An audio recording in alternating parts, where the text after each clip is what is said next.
Hello everyone, once again welcome back to my YouTube channel. आज हम एक नया चैप्टर शुरू करने जा रहे हैं। Chapter 1, linear equations in two variables. इसके पहले हमने क्वाड्रेटिक इक्वेशन पूरा सॉल्व कर दिया है।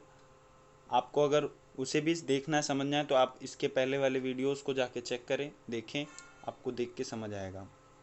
तो आज शुरू करते हैं linear equations in two variables. Okay, तो इस चैप्टर में हमें क्या क्या पढ़ना है। आपने 9th स्टैंडर्ड में इक्वेशंस को सॉल्व करने के एक मेथड सीखा होगा, एलिमिनेशन मेथड। ठीक है, एलिमिनेशन मेथड आपने सीखा होगा, जिसमें एक वेरिएबल को आप एलिमिनेट कर देते थे और दूसरे वेरिएबल की वैल्यू आप फाइंड आउट कर लेते थे। इस चैप्टर में आपको क्या सीखना है, methods of solving linear equations in two variables with graphical method and Cramer's method. Okay, and secondary फिर आपको सीखना है equation that can be transformed in linear equations in two variables. मतलब लीनियर इक्वेशन में आपको इक्वेशन ट्रांसफॉर्म, जैसे समझिए कोई अगर आपको ऐसा इक्वेशन दे दिया मैंने 3/x plus 6/y is equal to 18/xy, और कहा कि इसको लीनियर इक्वेशन में, अब ये तो लीनियर इक्वेशन है नहीं, इसको प्रॉपरली अगर स्टैंडर्ड फॉर्म में लेकर आइए तो कैसे क्या होगा। तो हर जगह आप अगर एक्स वाई से मल्टीप्लाई करा देते सारे टर्म्स में, तो क्या हो जाएगा, अगर यहाँ पे मैं एक्स वाई से मल्टीप्लाई कराऊँ तो यहाँ पे एक्स एक्स कैंसिल हो जाएगा, यानी कि 3y आएगा। और यहाँ पे अगर एक्स वाई से मल्टीप्लाई कराऊँ तो वाई वाई कैंसिल हो जाएगा, यानी क्या आ जाएगा, 6x आ जाएगा। और अगर यहाँ पे एक्स वाई से मल्टीप्लाई कराऊँ तो एक्स वाई कैंसिल हो जाएगा, क्या आ जाएगा आपको 18। तो हो गया ट्रांसफॉर्म ये। तो ये बिल्कुल यही है ट्रांसफॉर्मेशन, आपको वहाँ पे ये सीखना है। एंड इसके बाद अप्लीकेशन ऑफ साइमल्टेनियस इक्वेशन, ये थर्ड आपका पॉइंट है। तो अप्लीकेशन, जैसे जो वर्ड प्रॉब्लम्स होते हैं उसमें आपको इसका एप्लीकेशन लास्ट एक्सरसाइज में देखने को मिलेगा। ओके, और सबसे ज़्यादा जो इम्पोर्टेंट चीज़ है वो ये कि what is the linear equations in two variables. Two variables, इसका क्या मतलब होता है। इसका मतलब सिंपल सा है कि अगर आपको दो वेरिएबल के फॉर्म में, यानी कि x प्लस कोई एक और वेरिएबल ले लो y प्लस c ले लो, यानी constant terms c is equal to 0। अब इसके आगे कोएफिशिएंट आप a भी डाल सकते हैं, y के आगे आप b भी डाल सकते हैं। तो ax plus B Y plus c is equal to 0। तो ये क्या हो गया आपका linear equations in two variables. तो यहाँ पे आपको दो वेरिएबल देखने को मिल रहे हैं, एक x और दूसरा आपको y। ठीक है, समझ आ रही बात, linear equations in two variables. आगे मूव करते हैं। तो इन्होंने यहाँ पे थोड़ा सा लेट्स रिकॉल वगैरह दिया है। तो रिकॉलिंग में क्या है, आपको जो 9th स्टैंडर्ड में आपने सीखा था उन्हीं चीज़ों को यहाँ पे रिकॉल में है। तो यहाँ पे इसको नहीं करते हैं, एक्टिविटी करते हैं, आप समझ जाओगे। ये देखिए, कंप्लीट द फॉलोइंग टेबल। अब अगर आपको ये समझ में आ चुका है कि what is the linear equations in two variables, तो आप ये क्वेश्चन का आंसर कर सकते हैं। अगर आपको प्रॉपर डेफिनेशन भी चाहिए linear equations in two variables का, तो आप यहाँ पे लिखा हुआ है, इसे हाईलाइट करके रख लीजिए। An equation which contains two variables and the degree of each term containing variable is 1। Degree 1 होनी चाहिए, दैट मीन समझ रहे हैं आप। मैंने इक्वेशन लिखा था A X plus B Y plus C is equal to 0। तो यहाँ पे x की डिग्री क्या है, 1। कुछ डिग्री नहीं है तो क्या मानी जाती है, 1। y की डिग्री भी क्या है, 1। और c तो आपका कांस्टेंट है, मतलब वो कोई एक नंबर है, ठीक है, नॉर्मली। तो and the degree of each term containing variable is 1। जो भी वेरिएबल है उनका डिग्री क्या है, 1 होना चाहिए, तभी आपका वो linear equation is called the linear equation in two variables. Simple, इसको समझ लीजिए।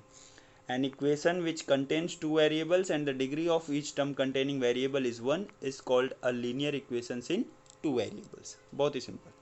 नाउ एक्टिविटी करते हैं थोड़ा। एक्टिविटी में कंप्लीट द फॉलोइंग टेबल दिया हुआ है, इसमें आपको बस ये बताना है इस इक्वेशंस को देख के कि ये लीनियर इक्वेशन है या नहीं। अगर है तो आप लिखेंगे यस, और अगर नहीं तो आप लिखेंगे नो। ठीक है, तो देखिए पहला वाला है 4m plus 3n is equal to 12, तो yes it is a linear equation. अब ये बताइए है या नहीं, तो नहीं, ये नहीं है। क्यों, क्योंकि यहाँ देखिए x वेरिएबल जो है उसकी डिग्री 2 है, तो ये नहीं हो सकता। समझ गए। अब आगे देखते हैं थर्ड वाला। तो यहाँ पे √2x minus √5y is equal to 16। तो इससे कोई फ़र्क नहीं पड़ता कोएफिशिएंट रूट में है कि फ्रैक्शन में है, उससे कोई फ़र्क नहीं पड़ता, बट वेरिएबल्स जो है उनकी डिग्री 1 होनी चाहिए। तो यहाँ पे 1 है, तो that means it is a linear equation in 2 variable. Yes. So fourth वाला अगर देखते हैं तो 0x plus 6y minus 3 is equal to 0। अगर इसको थोड़ा सा सॉल्व करते हैं तो 0 इंटू एक्स अगर आप करते हो तो ये पूरा 0 हो जाएगा, plus 6y minus 3 is equal to 0। यहाँ पे कह रहा है लीनियर इक्वेशंस इन 2 वेरिएबल, तो ये तो एक ही वेरिएबल में हो गया इक्वेशन फिर, है ना, लीनियर इक्वेशन इन 1 वेरिएबल हो जाएगा। तो इसके लिए ये आपका जो क्वेश्चन ये 4 वाला इक्वेशन है ये लीनियर इक्वेशन नहीं होगा, it is not a linear equation. Clear है? ओके। अब डिस्कस करते हैं 5 वाले पे। तो यहाँ पे 0.3x प्लस 0y, तो यहाँ पे भी जो एक टर्म है वो 0 हो जाएगा अगर आप इसको फर्दर सॉल्व करेंगे। तो it is also not a linear equation. Okay, not a linear equation. अब आते हैं यहाँ पे 4/x plus 5/y is equal to 4। So ये फ्रैक्शन में है, so yes it is a linear equation. Why, अगर आप समझिए इसको थोड़ा सा अगर आप ट्रांसफॉर्म करेंगे 4/x प्लस 5/y को, दैट इज इक्वल टू 4। अगर आप इसको ट्रांसफॉर्म करते हैं, समझिए 1/x को आपने ले लिया m और 1/y को आपने ले लिया n, तो आप यहाँ पे लिख सकते हैं 4m plus 5n is equal to 4। तो ये बन गया आपका लीनियर इक्वेशन इन 2 वेरिएबल। ठीक है, तो यहाँ पे आप इसको लिख सकते हैं कि ये वेरिएबल, ये linear equation in 2 variable. 7th में 4xy, यहाँ पे xy साथ में दे दिया, जबकि आपने क्या देखा था जनरल फॉर्म इसका ax plus by plus c is equal to 0, तो साथ में नहीं रहना चाहिए xy। ठीक है, तो ये भी लीनियर इक्वेशन नहीं है। ठीक है, it is not a linear equation. I think clear हो गया होगा। तो चलिए फर्दर मूव करते हैं, बात करते हैं साइमल्टेनियस लीनियर इक्वेशंस की। यहाँ पे क्या लिखा हुआ है, when we think about 2 linear equations in 2 variables at the same time they are called simultaneous equations. जब हम कोई 2 लीनियर इक्वेशंस को, ठीक है, एक साथ सोचते हैं तो उसे हम क्या कहते हैं, साइमल्टेनियस इक्वेशन। जैसे कि यहाँ पे दिया हुआ है एग्जांपल के लिए 5x minus 3y is equal to 8 and 3x plus Y is equal to 2, तो इसको आप क्या कहेंगे, साइमल्टेनियस इक्वेशन। ऐसे इक्वेशंस को आपको याद हो, अगर आपने 9th में एलिमिनेशन मेथड किया हो तो उससे आपने सॉल्व किया था इसको, जिसमें एक टर्म्स को आप क्या कर देते, एलिमिनेट कर देते हैं। एक टर्म्स को आप एलिमिनेट कर देते हैं एंड फिर आपको दूसरा वेरिएबल का वैल्यू फाइंड आउट हो जाता है और उसको फिर सब्सटीट्यूट करके आंसर निकाल लेते हैं। ठीक है, तो इसी पे बेस्ड आपका फर्स्ट एक्सरसाइज है। तो आइए चलिए फर्स्ट एक्सरसाइज की तरफ मूव करते हैं। सो देखिए ये प्रैक्टिस सेट 1.1, इसको हम लोग सॉल्व करेंगे। यहाँ पे देखिए फर्स्ट क्वेश्चन ही हमें क्या दिया हुआ है, complete the following activity to solve the simultaneous equation. ये 2 इक्वेशंस दिए हुए, इसको हमको सॉल्व करना है। ठीक है, शुरू करते हैं। देखिए यहाँ पे क्या लिखा हुआ है, 5x plus 3y is equal to 9, 2x plus 3y is equal to 12। Okay, so now let's add equation 1 and 2। तो आपको जो बॉक्सेस दिए हैं खाली आप उनको भरना है। ठीक है, आपको उनको ही भरना है, सिर्फ बॉक्सेस को। तो आप क्या भरेंगे बॉक्सेस में वो देखते जाइए। यहाँ पे इन्होंने कहा इक्वेशन 1 एंड 2 को ऐड कर दे, तो इन्होंने इक्वेशन को लिख लिया 5x plus 3y is equal to 9, 2x minus 3y is equal to 12। अगर आप इनको ऐड करते हैं तो 5x और 2x ऐड होके कितना हो जाएगा, 7x। तो x तो इन्होंने लिखा है, तो यहाँ इसका मतलब क्या, यहाँ पे क्या आएगा, 7।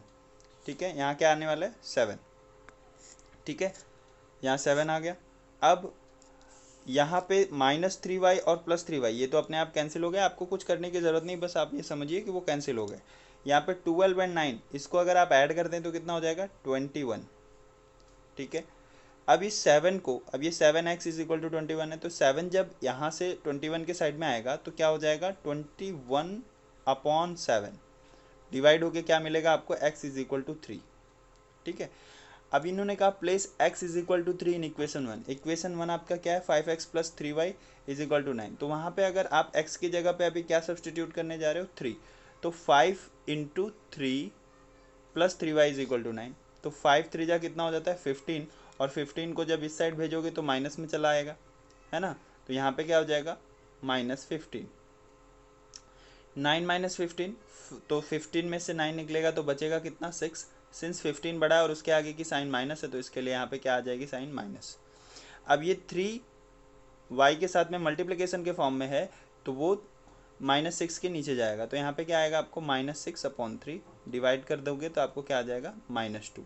तो आपको x की वैल्यू क्या आ गई 3 और y की वैल्यू क्या आ गई -2। यहाँ पे जो दो बॉक्सेस दिख रहे हैं आपको, उसमें आपको यही भरना है, x = 3 and y = -2। Okay, question number 2 को हम लोग नेक्स्ट वीडियो में देखेंगे। तब तक के लिए आप लोग प्रैक्टिस करते रहिए। इस वीडियो को अपने उन दोस्तों के साथ शेयर करिए जो इस समय 10th के एग्ज़ाम की तैयारी कर रहे हैं।